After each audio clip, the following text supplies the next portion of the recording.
Saturday, January 27th, noon Eastern Time. I'm Bob Harris. This is the Football Diehards YouTube channel. It's time for the weekly Ask Me Anything live stream. Hello.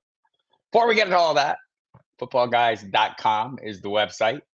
I appreciate you joining me here every Saturday at this time, also Wednesdays, 7 p.m. for our On the Hot Seat live streams. Gladys Louise Tyler with me this past Wednesday night. A great conversation. We'll touch on some of the things we talked about then. I want to get into some of the coaching and conference championship talk here. But first, hit the subscribe button and notification bell if you have not already done those things. They're below me. Go hit.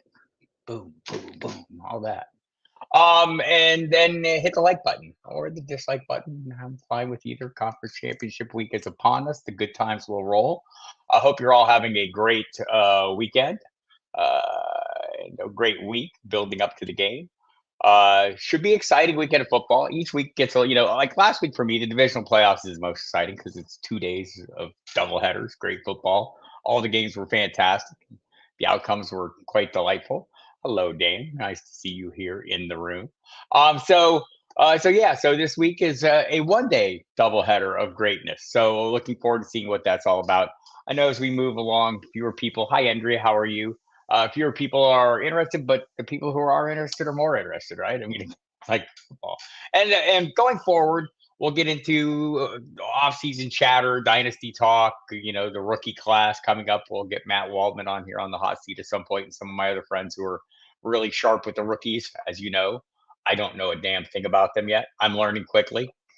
I watch like NFL during the season. I'm not watching any college. We'll get Lob on here as well for some of his takes. Always good with the rookie information. Good morning, Mr. Scampers. Happy Catterday to us all. Cats are sleeping. They're resting today. They're very tired. Hello, Mike. Appreciate you coming in. Akron, favorite place. Always have a great time there. When we visit for the expo, Scampers and Dame and I, we're roaming your good city just back in August, having a great time. And so thanks for coming. So, as people pile in, we'll just kind of do a little small talk here. If you haven't been following along, I am now with FootballGuys.com. I want to remind everyone, if you're interested in helping my former employer, Emil Cadlick, a good friend, still a good friend, Emil Cadlick, out as he battles cancer. There's a GoFundMe. It's in the highlights of my Twitter feed. Share that if you don't want to donate. If you've already donated, just share it, get it out there. Let's keep it going a little bit for a while and see what we can do to help Emil out. And boy, he's. By the way, for those not knowing, when I talk to him, he sounds super energetic, and everything seems to be going reasonably well. Treatment's going well, so he's getting new stuff all the time, treatment-wise. So he's being super aggressive. Emil Cadlick, not a quitter. That's for sure. Good morning, Albert. Thanks for coming, man. Appreciate you. As all as part of that, I'm with FootballGuys.com now. I have articles up on the site. I've started doing articles on the coaching changes. I'm covering some breaking news there. From the fantasy perspective, I have my conference championship in and out, kind of similar to the 3 and out I've done in the past, except more or less, a little more broad open thing. So I'll talk a little bit about some of the players I'm keen on this weekend. We'll talk about this weekend's games. They should be very exciting. It's good teams, right? I mean, like in the end, the teams I have making it to the Super Bowl are still in the mix. I picked San Francisco and Baltimore going into this, not because of the logo conspiracy, although that has to be a factor, right? I mean, it's red and purple. What are they trying to tell us? Anyway, it should be good games, and we'll kind of look at how I think those are going to play out, and kind of the anticipated game scripts, or like the conventions, right? I mean, that's where we're at right now.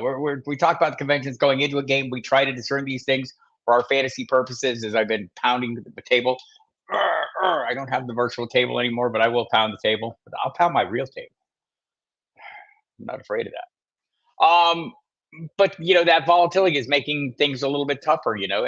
Crazy things happen. The Green Bay Packers beat the Dallas Cowboys, and the house that Jerry built as 10-point underdogs. So yeah, that's the NFL to me. That's what that's been their objective. They've been working towards this end for many years. They seem to have achieved it well, at least this year, and I'm sure going forward, we'll see more zaniness. But the games last week, nothing came as a huge surprise to me that we saw in those games. I think San Francisco had a poor showing, which probably has a lot of people thinking this is an opportunity for the Lions this week, and it obviously is. I mean, the Lions are in the conference championship.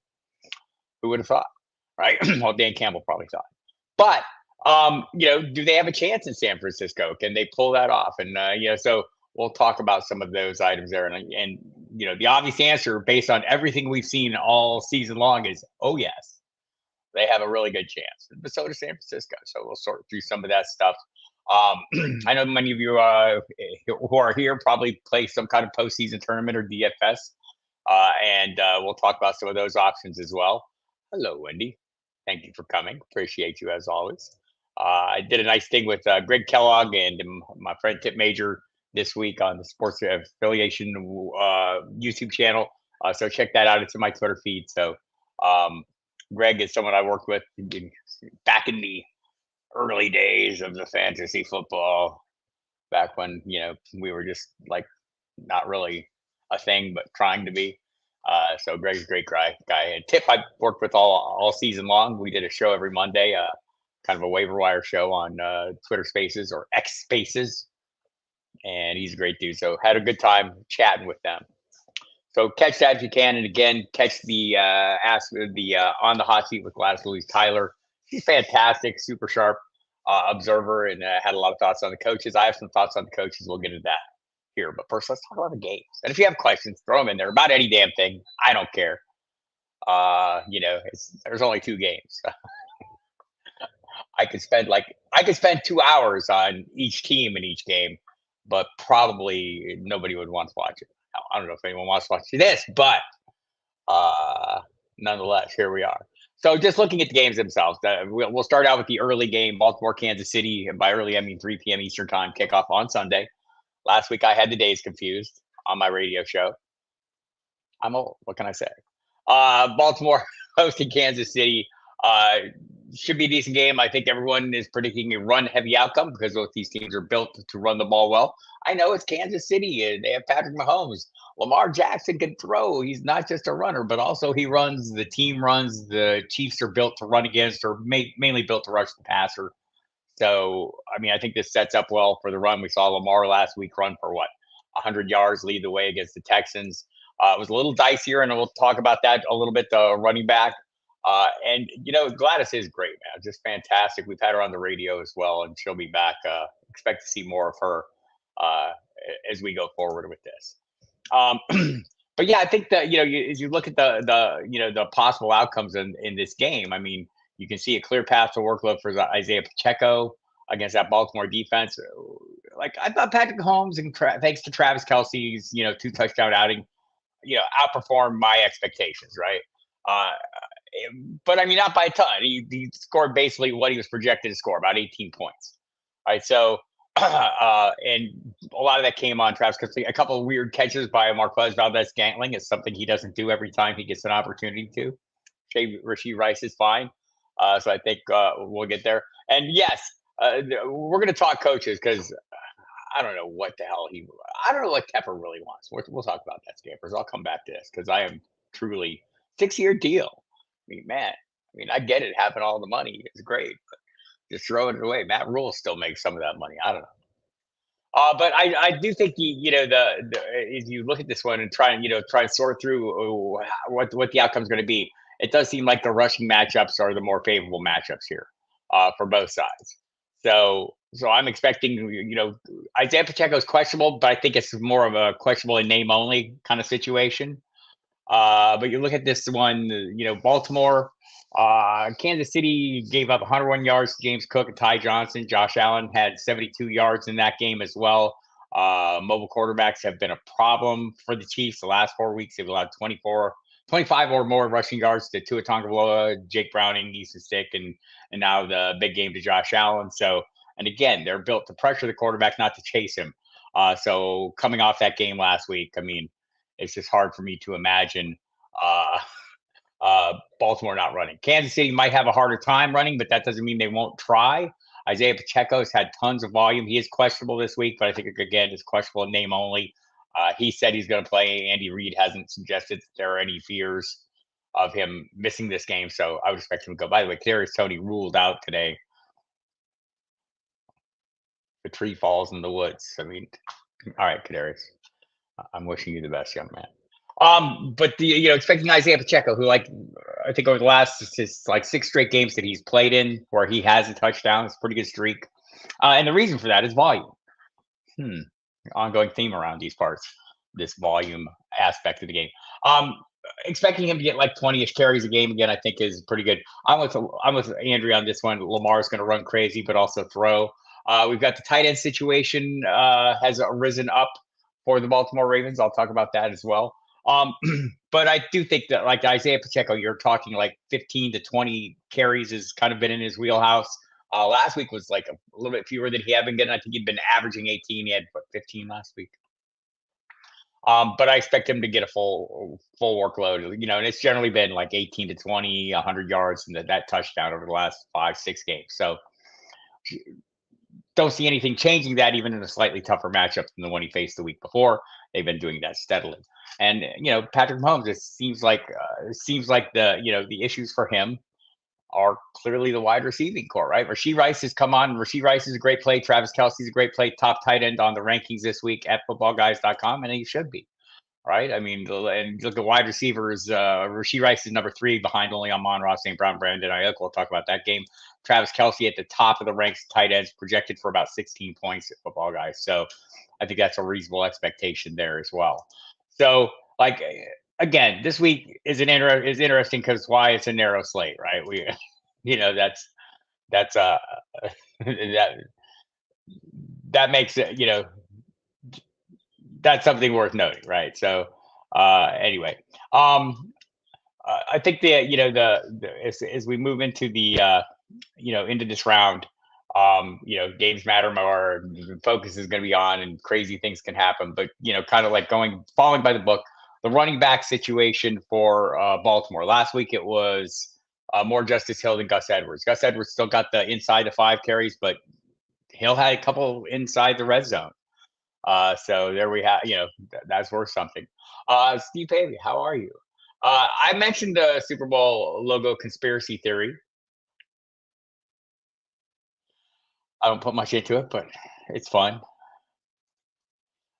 Yes, getting ready for the dynasty leagues. I think that's where we're all at. So anyway, overall, I mean, I think this game is not projected to be the higher scoring affair. And that's kind of my expectation. You follow into conventional logic, and you can throw it all out the window. Lamar Jackson can come up with a crazy 4-touchdown game at any time. Patrick Mahomes could turn back into Patrick Mahomes at any time. But that's the thing about these narrow slates. As I was starting to talk about, nobody should be off limits, and anything can happen, right? So, you should not be dialed off anybody completely, based on the narratives or the anticipated outcomes, especially if you're playing in tournaments. I mean, I think that's the thing. You're playing in DFS tournaments, go crazy, have a good time. You're going to have to differentiate. That might mean going against the chalk play or sticking with the chalk play and finding the right outlier. It's going to be that kind of situation. So it's doable. I had a listener call up this week who won $70,000. Hit me up on my DMs and thanked me for the advice and stuff. And of course, it's always on you to make the right calls. But he had some good plays and some plays that I was interested in. I keep thinking, well, which week am I going to put them all on the same lineup? Soon. Anyway, congratulations to him. I don't want to throw his name out there because his relatives will start hitting him up for loans. So there we have it with the backfield situation, though. So we go from in Baltimore, the Chiefs, you've got that clear-cut Isaiah Pacheco is it, right? Good morning, John. Isaiah Pacheco is it, and you don't really have to worry. Clyde Edwards-Helaire might have a role. You could play him as a dart toss just to fill in the bottom end of a roster or something in case he gets a touchdown. But for the Ravens, it's a legit, we've gone from, Andy Barons calls them murky 3-man committees, which this was because basically you have to include Lamar Jackson as part of the running portion of this offense. But now it's a murkier 4-man committee, maybe. I mean, Dalvin Cook got a little bit of work. Didn't have a huge workload. I think it was like 9 snaps, but I mean that dilutes the other players. And as I mentioned, we saw the kind of Gus Edwards got the inside the 5 carries, but also we saw Justice Hill get a couple inside the red zone. So that makes it a little bit dicier. So pick your poison there. I like the running backs with more certainty or the more certain workloads. I think going into this game is Isaiah Pacheco for sure. So, and as for the receivers for Baltimore, I mean, try to pick an outlier here. I mean, Zay Flowers is the obvious play. I want to say like my buddy Zach Kruger over at NBC Sports had an interesting snap. But Zay Flowers got this from Fantasy Points. Great data suite there at Fantasy Points, by the way. Zay Flowers first read on 27.8% of his targets. That ranked 23rd among all receivers, but second only to Puka Nacua among rookies. So 30.4% for him, 27.8% for Zay Flowers. So that's interesting. Like Zay Flowers has been pretty busy. But after that, I mean, can you count on Odell Beckham? I don't think, is he a good outlier? Yeah, he's an outstanding outlier. He's an Odell Beckham.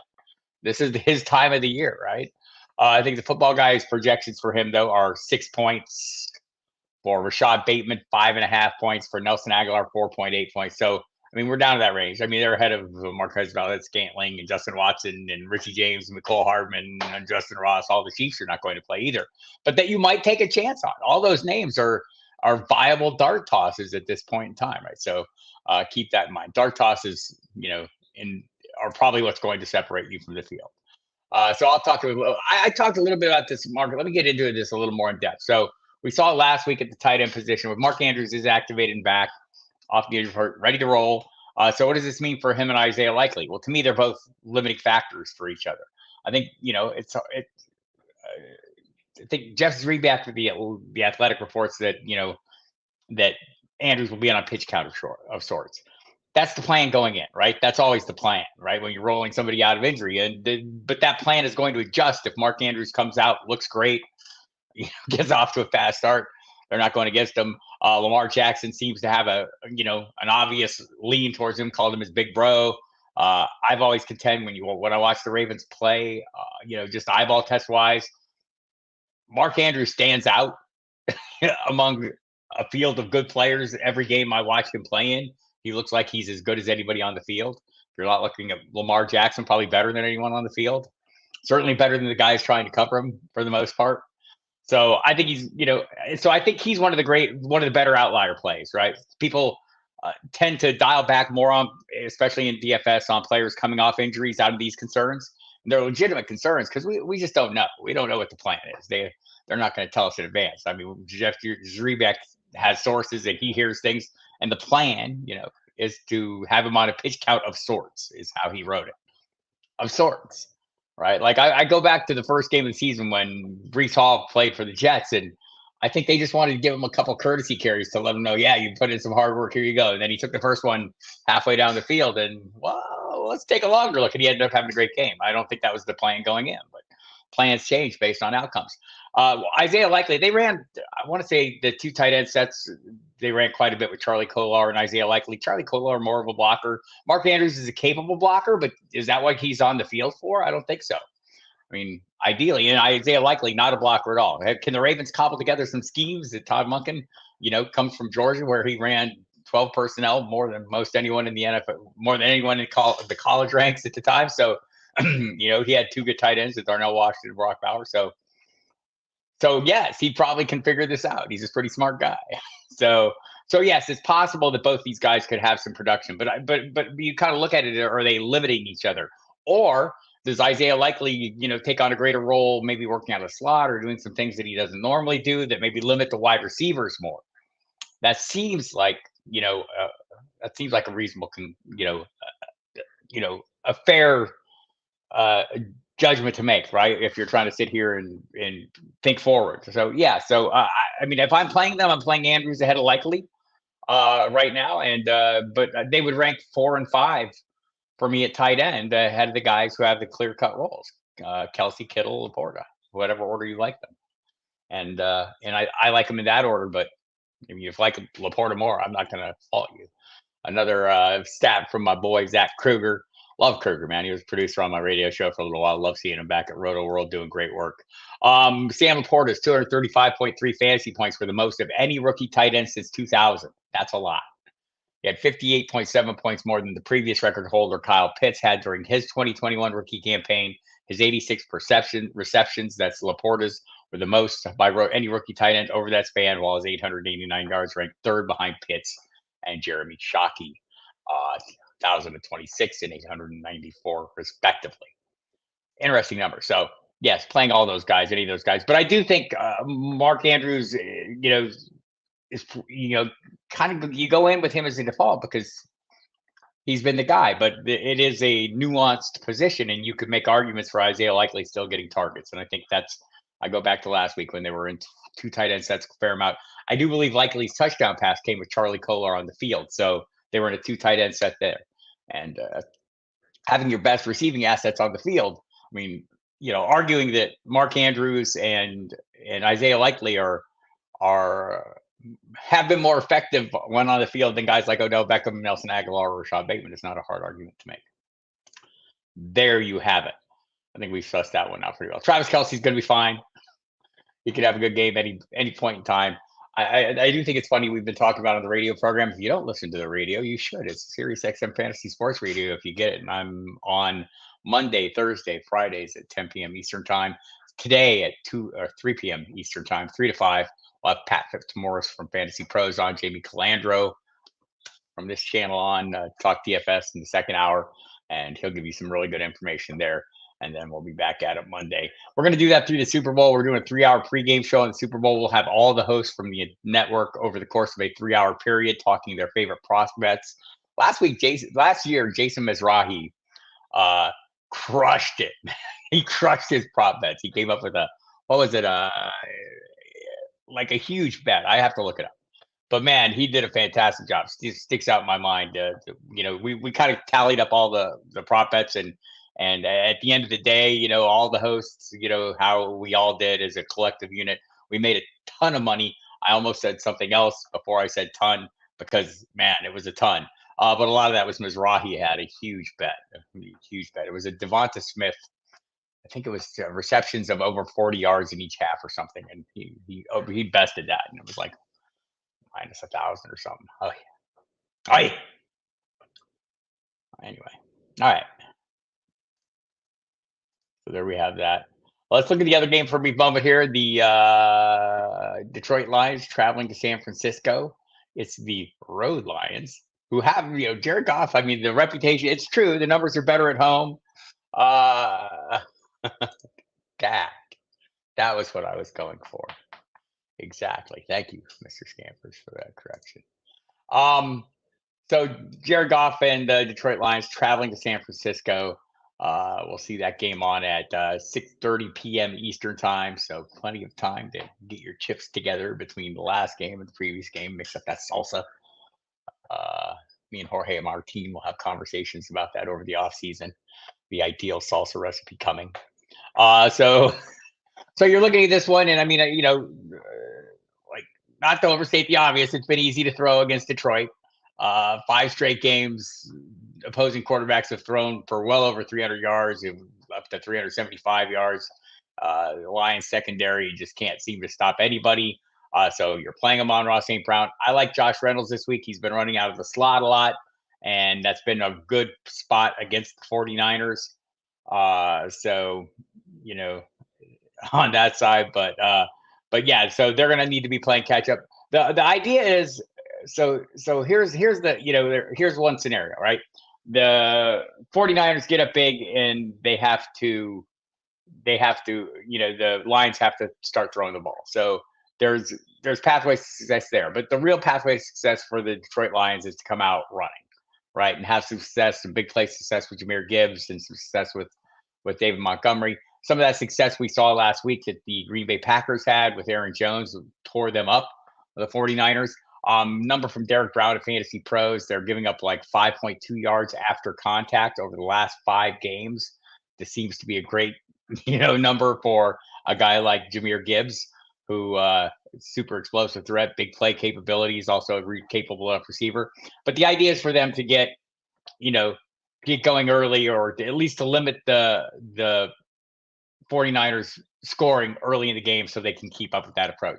They have to start throwing the ball. It's going to be a little tougher, but again, they do have paths to success in the form of Laporta, in the form of Amon-Ra St. Brown. As I mentioned, I'm kind of keen on Josh Reynolds. I think the matchups maybe favor him a little bit if you're playing a receiver not named Amon-Ra St. Brown. Look, Amon-Ra St. Brown is wide receiver 1 this week, right? Brandon Ayuk, we're going to talk about that, John Fusek.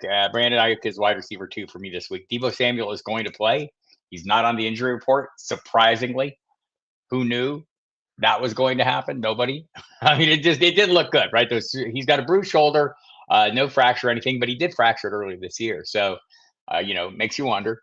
But anyway, he's going to play and have no injury designation. Will he play the full role? We just don't know. So I think I'd prefer Ayuk on the other side, and I'll talk about the matchups there. We're having discussions of the what a ton is in the form of the poop tons. The metric conversion rate. I'm not sure what the conversion rate is. It's a lot. A lot. We're going with that. So anyway, getting back to it. So I think Jameer Gibbs, like Christian McCaffrey's running back 1, like every week, right? I mean, there's no arguments to be made here. Other than Detroit's really tough against the run, but Christian McCaffrey doesn't care because he'll do it through the air or whatever. The Football Guys projection for him is 23.5 points. Jameer Gibbs coming up next with 21 points. David Montgomery coming up next, 23.5 points for McCaffrey, 14 points for Jameer Gibbs, and they've got projected to about 11 points for David Montgomery. Those seem like pretty reasonable. I mean, Jameer Gibbs obviously capable of coming up with huge games, but I think that's a good baseline to start point. And so you're looking at running backs ranked 1, 2, and 4 in this game. Pacheco ranked number 3 on those rankings. So I think that's I think I'm in on playing Gibbs. I think Gibbs is a great play this week, and I'm hoping they can keep it good. But I think the thing is, Gibbs is less likely to be game scripted out, right? Because he's got that role in the passing attack, and that interests me a fair amount. So like I could play every running back in this game. Again, they're in the top 4. I prefer to play any of them over the Baltimore running backs because I think it's going to be more chopped up. You could say the same about Detroit not knowing, but both those runners have been super effective.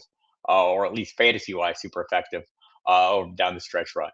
So Amon-Ra St. Brown, again, the wide receiver 1 overall this week. I think from every ranking I've seen, including the ECR at Fantasy Pros, the projected totals 19 points at Football Guys. And Brandon Ayuk comes in next. The next wide receiver, though, for the Lions is obviously Josh Reynolds. If you want to get in deeper than that, I would encourage you not to. Khalif Raymond, did Raymond get ruled out of this game? I need to double check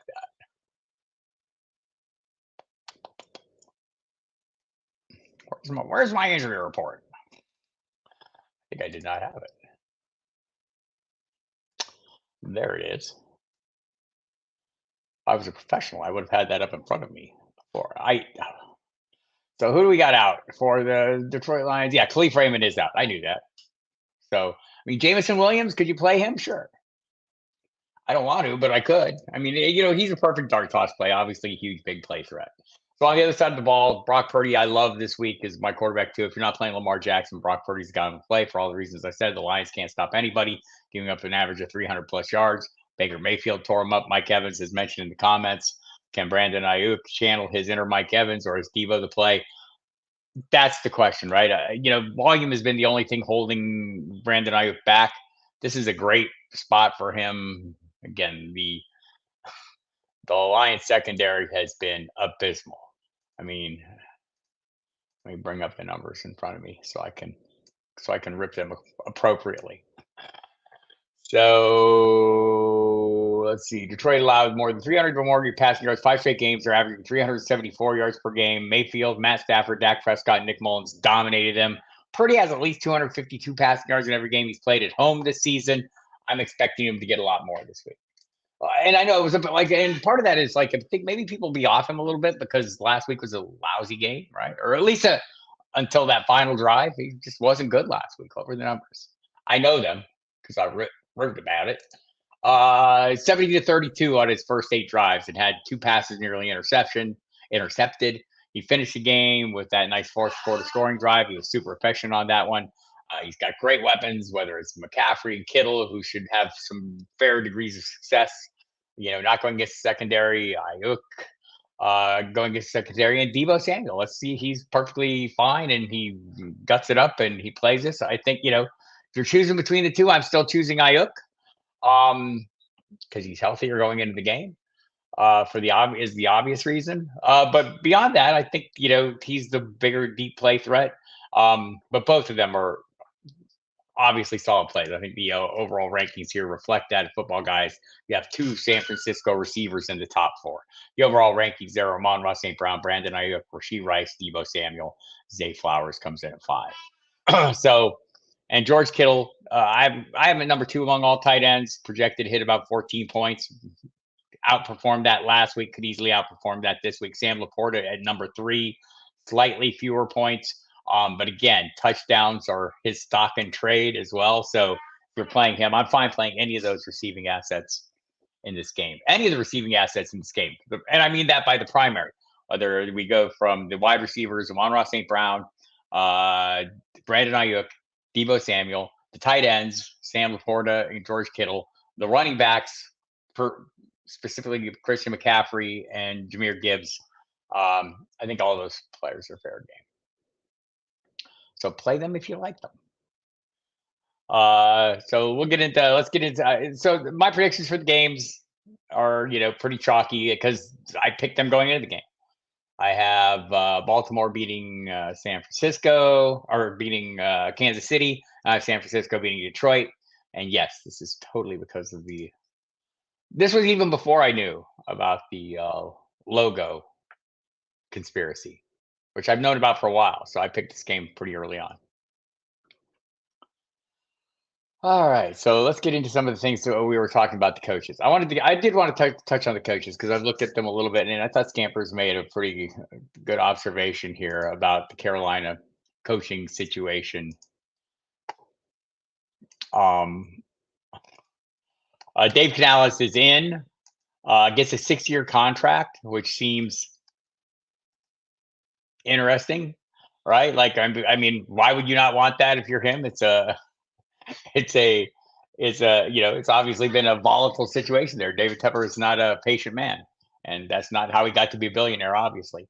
So Canales is like young guy, one of these young names, kind of a sudden rise. He's only been an offensive coordinator for 1 year. Before that, he was with Pete Carroll.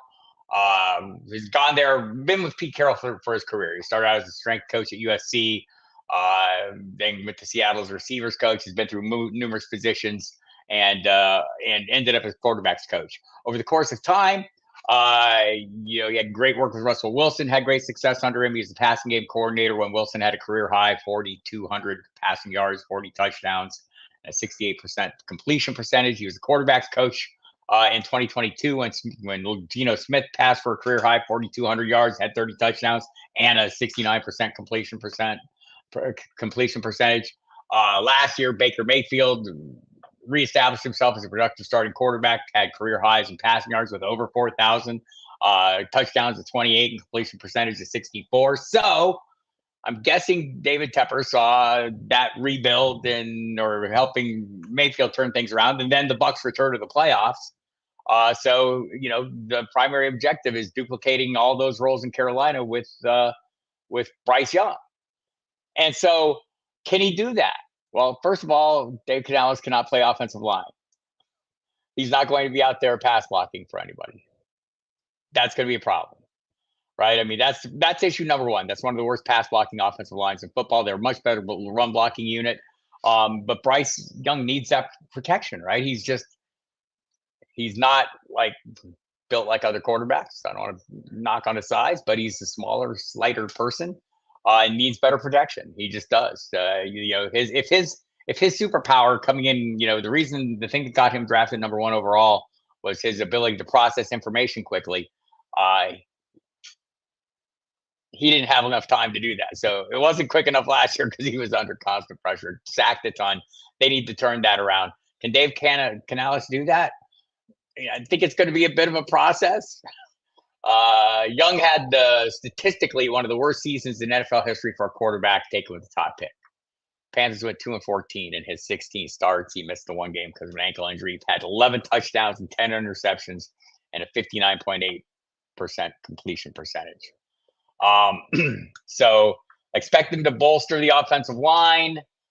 They'll need to do something with the receiving core. Adam Thielen, DJ Chark, who's an unrestricted free agent, and Jonathan Mingo at the top. They have nobody at tight end who threatens opposing defenses to any degree possible. So they need to work on those. I think for the Buccaneers, you hate to see this move.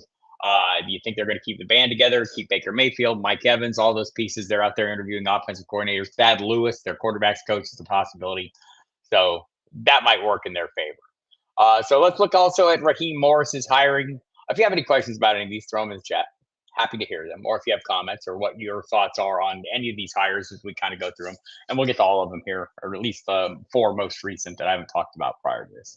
And that includes Jim Harbaugh and Brian Callahan. But Raheem Morris up next. Look, seems to be a thing. I mean, the vibe for Morris has been growing. I know Dame and Scampers are familiar with how people feel about him on the Rams, and if you didn't, it was the Les Needs post-game press conference. He went out of his way to lobby for Morris, and one of the things he talked about is, I think the quote is, "I'm pretty sure there'll be a lot of tampering charges because every player in the NFL is going to text him and want to come play for him." Like, that's a big thing. So Morris has been around. We've seen this before. He was coach of the Buccaneers. In 2002.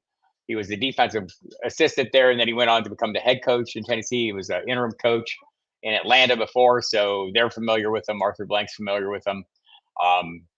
The elephant in the room here is he got the job over Bill Belichick. At some point we'll find out the story of how that came to pass, what happened between Bill Belichick. And maybe, I know we're all thinking like, maybe, Arthur Blank just didn't feel comfortable with him. Maybe Bill Belichick didn't feel comfortable with Arthur Blank or the situation.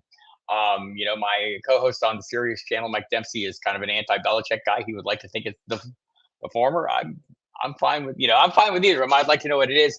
I'm looking forward to see. Like, I think people don't see the side of Bill Belichick that we saw in that, like, the NFL's top 100, where he's like a really personable, outgoing person. I think the coaching facade that he puts on is, gamesmanship, and people find it super irritating. I get that. But I think he's really knowledgeable and personable when you catch him. So he might have a nice job in the media here at some point, but he'll be back as a coach. Scamper's excited for Morris. I think that's been the, kind of the thing is people really think that the vibe has been growing for Raheem Morris. So what should we expect from this offense with Raheem Morris at the helm? Well, we went back. My buddy Jason Wood, Football Guys, had some numbers when he was the head coach at Tampa Bay. 2009, the offense ranked 30th and the defense 27th. Year 2, the offense 20th, the defense 9th. Year 3, the offense 27th, the defense 32nd. So it wasn't good, but he had Josh Freeman and Greg Olson. So he didn't have a lot to work with at the time. So this year, we could see him bring Zach Robinson over from the Rams, the current passing game coordinator, quarterbacks coach, who's kind of a hot commodity. Morris had Robinson's name on his list when he interviewed. So obviously, he'll try to get him. Robinson did a great job with, as the passing game coordinator for the Rams. Obviously, Puka Nacua had a great season. So the questions for Atlanta are at quarterback, and that's going to be the big thing for all these incoming coaches except one, Jim Harbaugh, who has one of those. But I mean, you got Bijan Robinson, Drake London, Kyle Pitts, super strong core of skill players. As strong as you'll find, right? The last 3 years draft picks or 4 years draft picks. So yeah, they just need a quarterback, and we'll see. Is that going to be Justin Fields? Is that going to be a newcomer? They look further in free agency. There's not, Kirk Cousins has been mentioned as a possibility. He'll be a free agent. I still think he's going to end up back in Minnesota, but is it possible he ends up in Atlanta? Sure. The other names at the top of the list, Mayfield probably staying put. Gardner Minshew doesn't excite me. Joe Flacco had a nice run. Jacoby Brissett. I mean, you're getting into the, Jameis Winston. I don't know if anyone there excites me much. So do they go in the draft? Do they have an early enough pick to get things done and get a prime pick? Do they have to make a move? So, but quarterback's going to be the issue that needs to get addressed there for sure, because they have all the rest of it. So it sounds like Rich McKay, the team's president, was the reporting is he is not a Belichick guy. So I don't know, but now he's out of the loop, and it's going to be Morris and Terry Fontenot and reporting directly to Arthur Blank without McKay in the mix. So I don't know how big an issue that really was. I think this is a story that will be interesting to hear told when it can be told. I'm looking forward to it.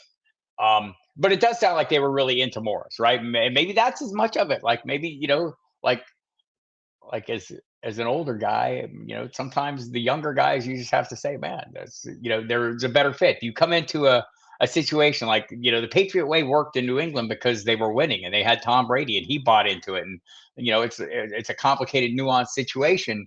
But the bottom line is they had great success. And if you come into a new place cold and it's not having that success and you don't have Tom Brady and can you get that kind of buy-in? Raheem Morris has immediate buy-in from players who all clearly, like that energy. And I mean, he's not a super young man, but he's not Bill Belichick old. So there you have it. So I think it's possible they feared him, but maybe it just didn't feel like a good fit. And maybe Belichick saying, man, I'm going to wait for next year. I don't kind of like the situations I see this year. There's only two left. It's Washington and Seattle. I haven't heard. We've heard Belichick connected with one, but I think Washington's waiting for Ben Johnson to get done in Detroit. That seems like kind of a baked in cake. And from the reporting out there. So and then Seattle seems wide open. Mike Vrabel's out there. Dan Quinn's been a favorite, but maybe they want one of these younger guys. It seems like there's a search for Steichen, the next Shane Steichen who had his immediate success. So I don't know, or at least perceived immediate success or exceeded expectations. So it is interesting. I'm looking forward to hearing that story. But overall, I mean, I think this seems like a good hire in terms of, the assistant coaches he's bringing in. If he brings in that, plucking the fruit from the McVay tree is a pretty good call.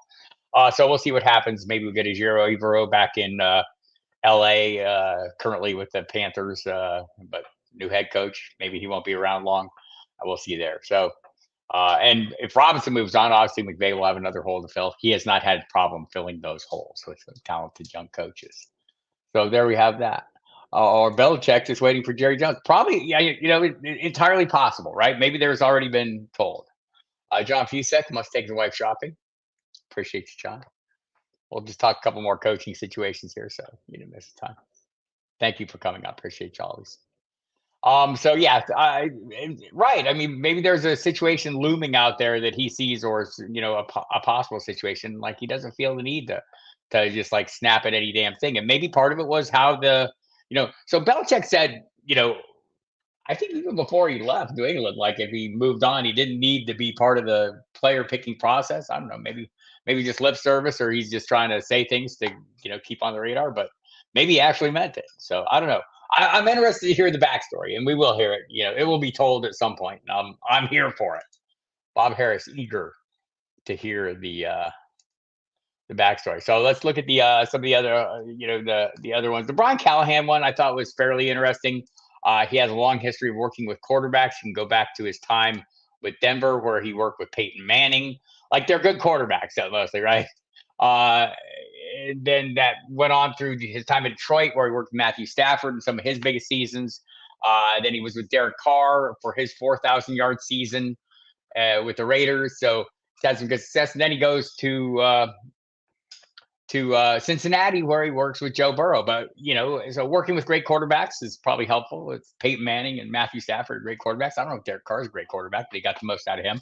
But also, I mean, it's pretty encouraging that we saw out of Jake Browning last year when Joe Burrow went down. And Callahan had a hand in that as the coordinator. And never been a play caller. He'll call the plays here. I don't know if that's makes a huge difference for me, but he's going to try and turn Will Levis into the next big thing. And I don't know if that's, that's going to be a task unto itself as well. And we don't know how this offense is entirely going to look. Another team where the offensive line needs to be repaired. This is also one of the worst pass protecting lines in football last season. So they need to work on that. Rand Carthon, the team's general manager, who's gotten more power now since Mike Vrabel's gone.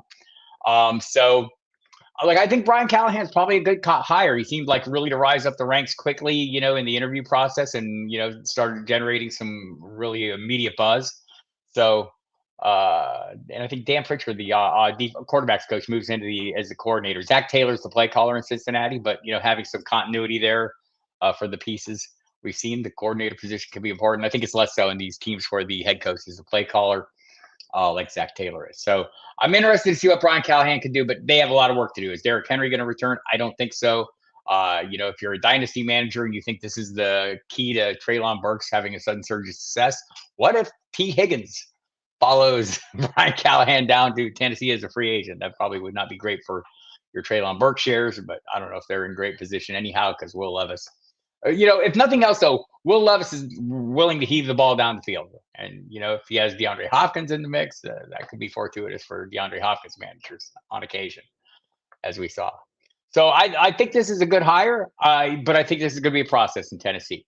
We'll see how they, how they handle, free agency. Do they add a back, or are they good with Tyjae Spears being the primary back? I think he's a guy I'll be looking for draft values in this year. Super excited to see where he goes and if I can't get some value on him. So let's get to the hire that everyone's excited about, which is Jim Harbaugh. And by excited, I mean, I'm always excited. Like, he's the big name coming off a huge successful season of college football. He was hugely successful in his previous iteration in San Francisco. He had a great deal of success, immediate success. Here's the thing about Harbaugh. He's, you can count on 4 good years, and then he gets weird and goes away. I guess it was a little more in Michigan. So the story was when he showed up in San Francisco, he turned things around quickly. They were a horrible team. They'd missed the playoffs for 8 straight seasons, and the turnaround was immediate. They went from 6-10 in 2010, the year before Harbaugh was hired away from Stanford, and they had a 7-win improvement in his first season. He did great things with Alex Smith, But the Chargers finished 5-12 this season, have 3 playoff wins since 2008. They have a quarterback that's probably the best quarterback that Harbaugh has coached since his time at Stanford when he had Andrew Luck.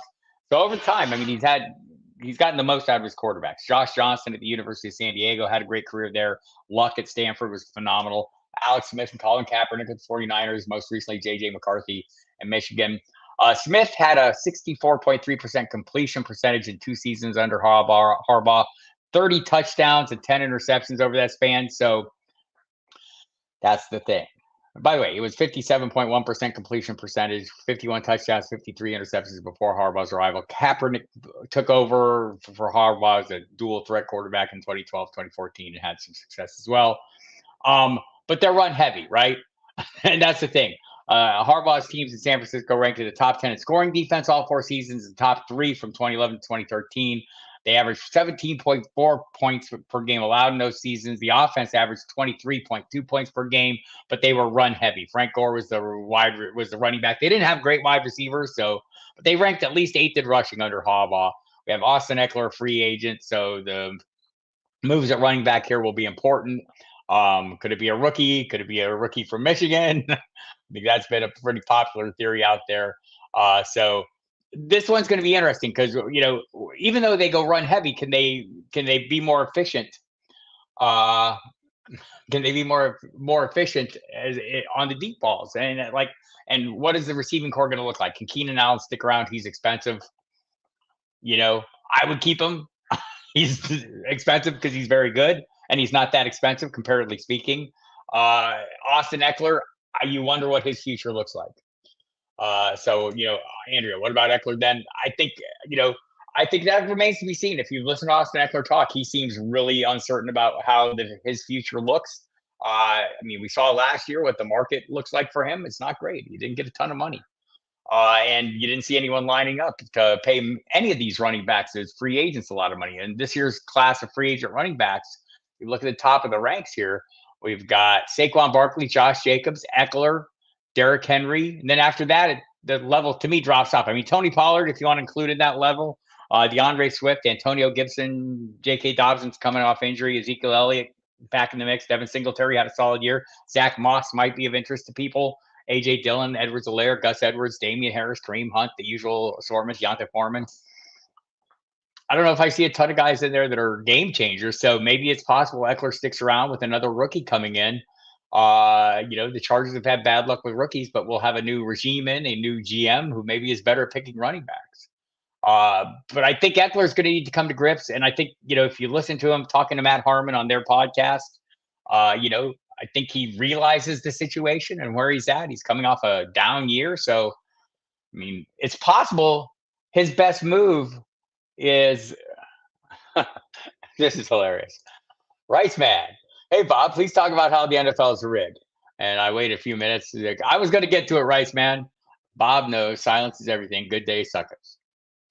People are hilarious, man. NFL, yes, totally rigged. You see, it's very easy to get a couple thousand people to get in on a secret and not have it revealed. Conspiracy theorist, you're a genius. Thank you for coming by.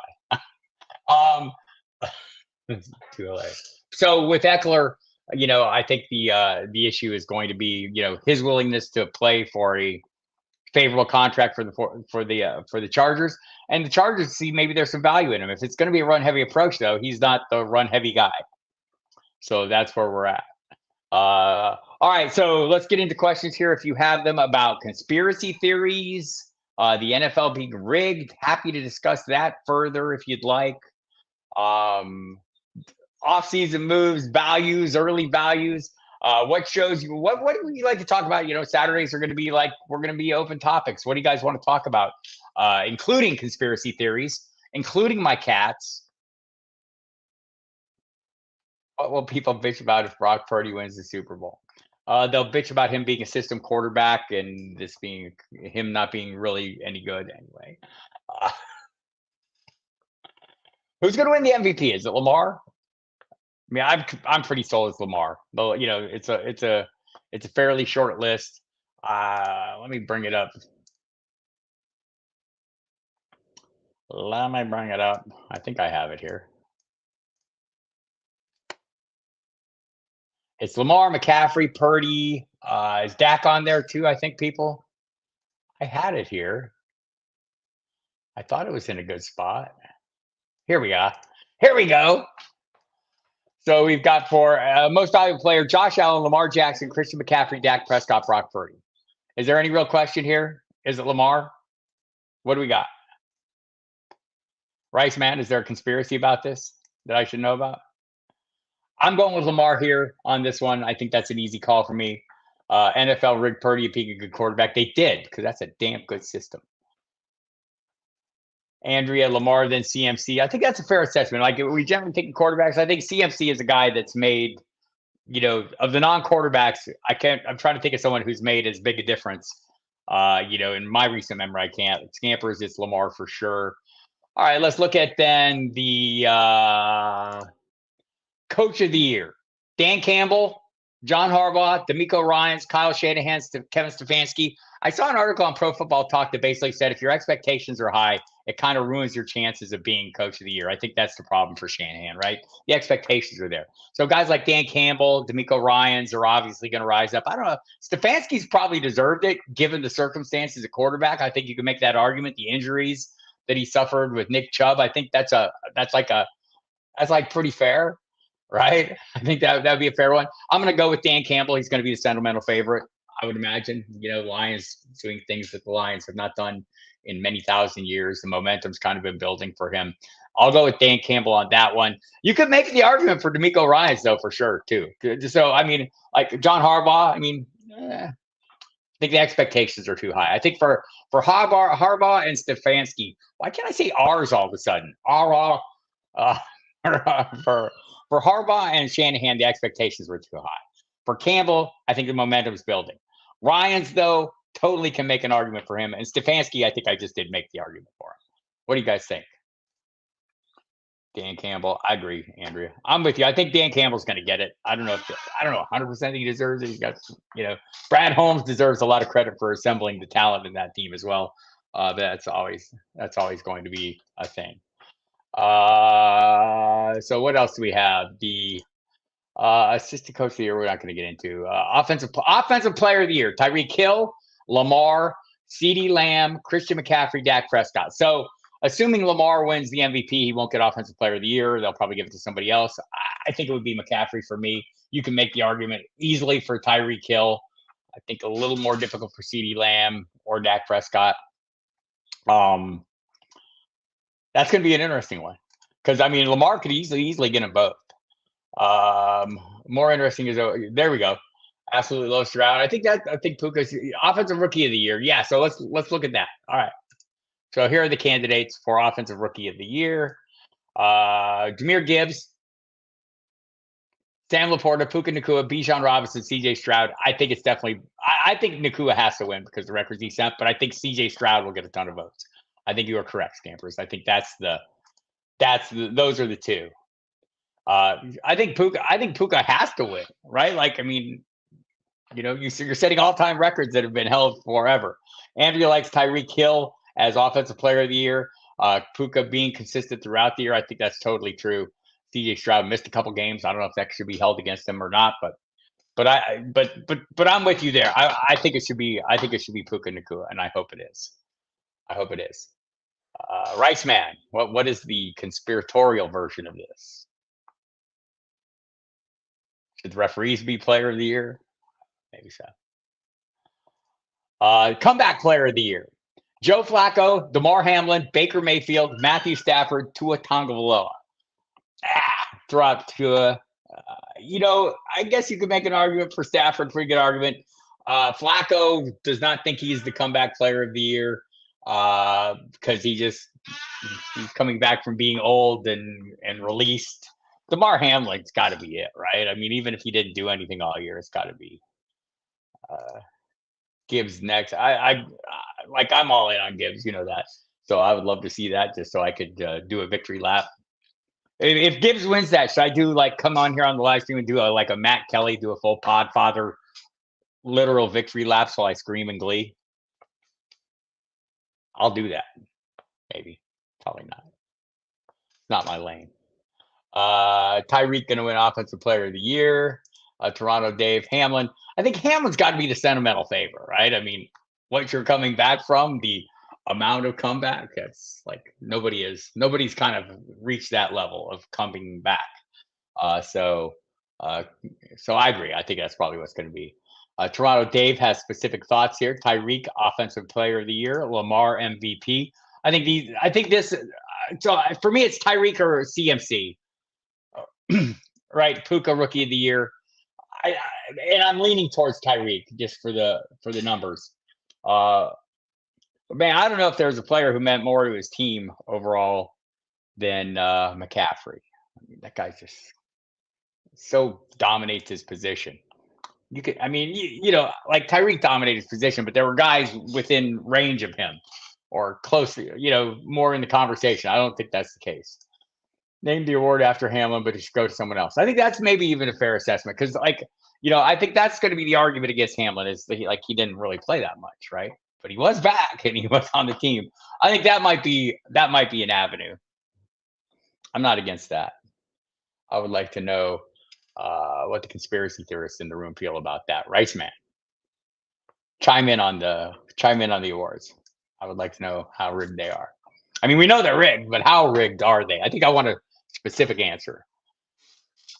And all right, are there any other awards that are really interesting? I don't know if there are. Defensive Rookie of the Year. I don't know. Will Anderson seems likely. I don't know. Jalen Carter, Joey Porter Jr., Kobe Turner, Devon Witherspoon. Witherspoon had a run, but seems like I haven't heard much about him. The Seahawks cornerback lately. I'm not paying a ton of attention to those guys. How about Defensive Player of the Year? Is it Max Crosby? He's the only one I'll stand for. I will only allow Max Crosby. That guy's nuts. Love that guy.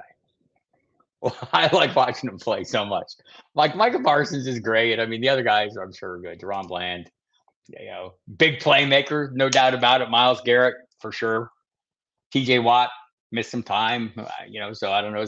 Does that make him excluded? Should we exclude him because of that? I'm not a huge defensive guy, so I'm happy with whatever. But I love watching Max Crosby play. I like watching him play when he's mic'd up even better. All right, everybody, let's call it a day. I hope you have a great weekend of watching football or hanging out and having all your fun before you dive into the games tomorrow. I'm super looking forward to them. Just kicking back. No work obligations. No notes to take to keep up with, the next writing for next week. Toronto Dave has thoughts. Myles Garrett. Was he that much better? I don't know. I might have a blind spot. Maybe he might be another one where it's like the expectations, like kind of the Kyle Shanahan, and John Harbaugh. It's hard for to stand out when everyone expects you to stand out.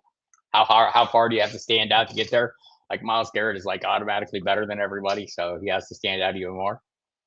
Thanks for coming, Andrea. Thanks for coming, everyone. I'll be on the radio here in a couple hours, 3 p.m. Eastern time. with Mike Dempsey on the SiriusXM Fantasy Sports Radio. Pat Fitzmaurice from Fantasy Pros, one of my favorite guests, will be on, along with Jamie Calandra, one of my favorite people, will be on in hour 2. We'll be back Monday night at 10 p.m., Monday, Thursday, Friday, 10 p.m., 2 hours every night, then back again next Saturday. Live stream Wednesday at 7 p.m., and back here again next Saturday, and we'll see what we have, something to talk about. Maybe come up with some topics that you want to hit on, and we'll hit on all of them. We'll maybe talk about early values. I'll come up with some early rankings. I have them. Maybe I'll get them a little dialed in, and we can discuss those as well. So looking forward to seeing that, and we'll talk about being rigged. Rigged. Thank you, everyone, for coming. I'll see you next week. Take care.